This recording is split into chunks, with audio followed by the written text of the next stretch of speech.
Yellow, fellow people, and today I'll be retaking a look at the Transformers Cyberverse Ultra Class Ramjet. So, taking a look at the figure in robot mode, the painting and sculpting on this figure is not that bad. So, he does have a minimal amount of painting and sculpting, as you can clearly tell. It could encourage you to play with the figure. Honestly, not a bad idea, to be honest. And, yeah, though the painting and sculpting that he does have doesn't look bad. As you can see on the chest, it looks pretty good. Same with the head as well as the legs. Even the turbines, it doesn't look bad.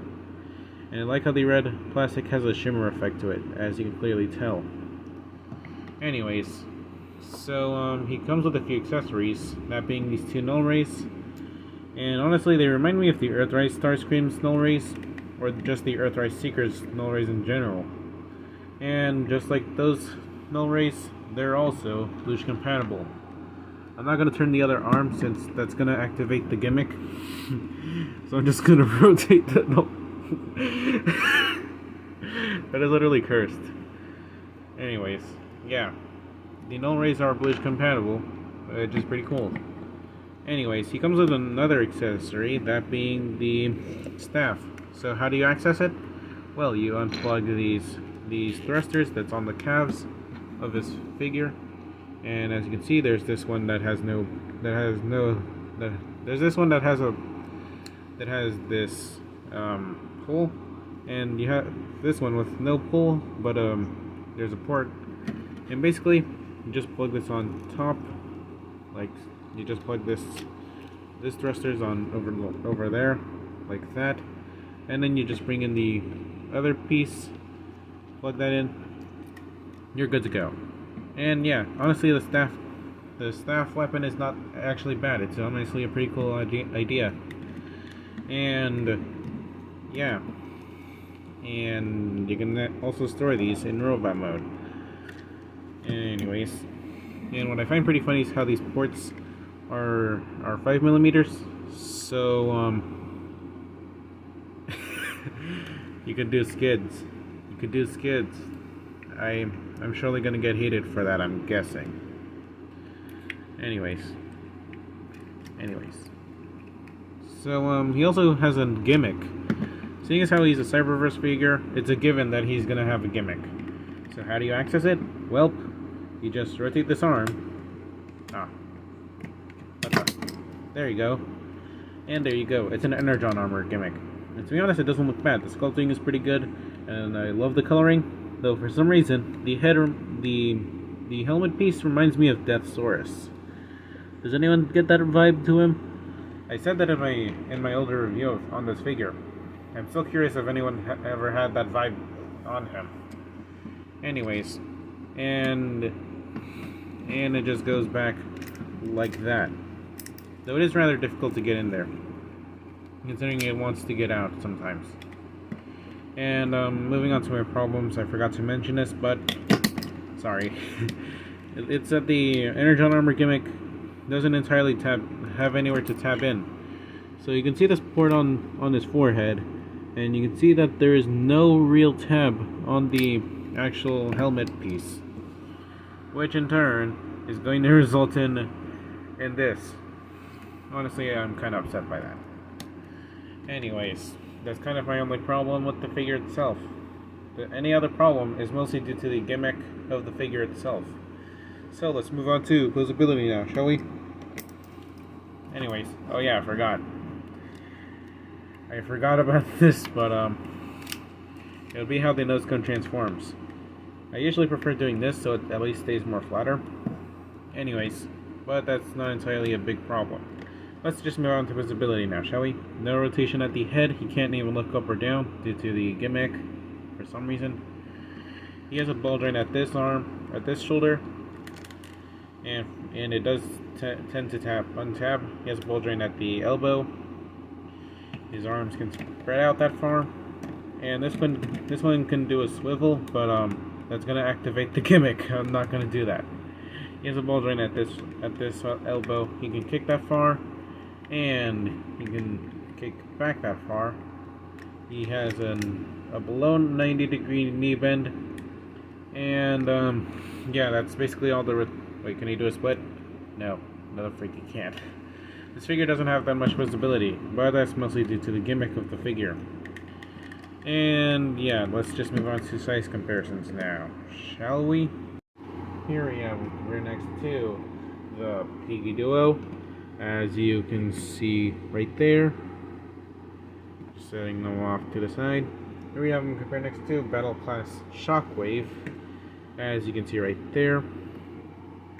And here we have them compared next to CD Series RC,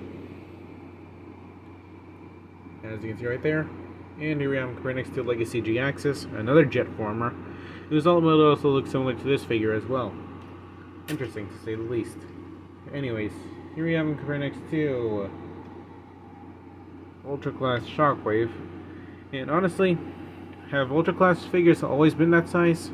Or were they always this size? Let me know in the comments. And here we have them compared next to Studio Series 86 Jazz, as you can see right there. And there you go. So let's move on to this transformation now, shall we? It's simple. Oh frick. Anyways, basically you bring this half of the cockpit to where the head just hides away. Untap the arms. It's not a hard task to do since they always want to untap in robot mode. Then you rotate them upwards like that.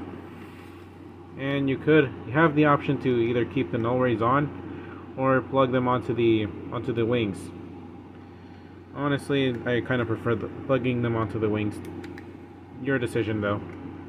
You just have these together as shown here. Tab the two legs together.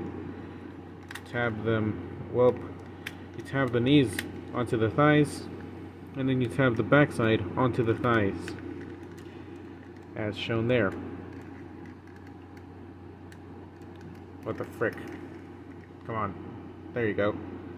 Anyways, then you just rotate this entire piece of the arm, and then you just tab the wing onto the back of the arm, as shown here.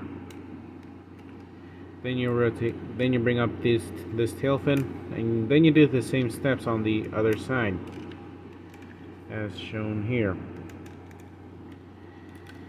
And here you have him in his jet mode. And to be honest, it looks really good. The painting and sculpting is not that bad, and it looks better than I expected.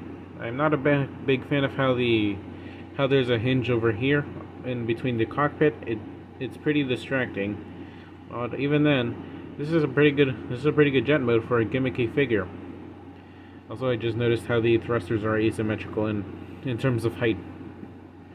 Pretty strange, or elevation. Anyways, you can see the Decepticon logo slapping on the top of his jet mode. He's wearing it loud and proud. And yeah, honestly, this is a pretty interesting underside. And I don't want to slide him since, well, these are literally what are holding him on the ground. Yeah, let's just move on to size comparisons now, shall we? And I forgot to mention this, but the figure is also Bluish compatible. So bringing in two Bluish effects. And you can see how there are ports on the thrusters, but this one doesn't entirely work that great. Oh, I stand corrected. But he also has other thrusters, as you can see over there. It's on his feet. Anyways, let's just move on to size comparisons now, shall we?